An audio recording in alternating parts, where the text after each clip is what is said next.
ஏசாயா 29 அதிகாரம் 13வது வசனத்தை நாம் பார்த்தோம் என்று சொன்னால், ஏசாயா 29:13, இருதயமோ அவரை விட்டு தூரமாக போயிடுச்சு. அவர்களுக்கு பயப்படுகிற பயம் என்ன பயம் என்று இங்கே சொல்லப்பட்டிருக்கிறது?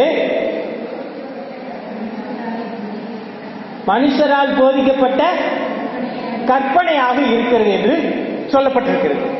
இது நமக்கு கொஞ்சம் புரியல.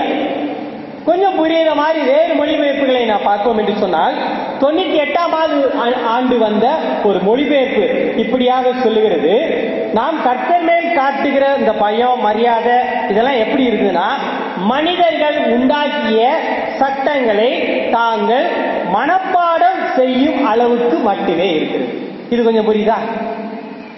கர்த்தருக்கு பயப்படுற எப்படி இருக்குது? அவர் கொடுத்த கட்டளைகளை மனப்பாடம் செய்யற அளவுக்கு தான் இருக்கு.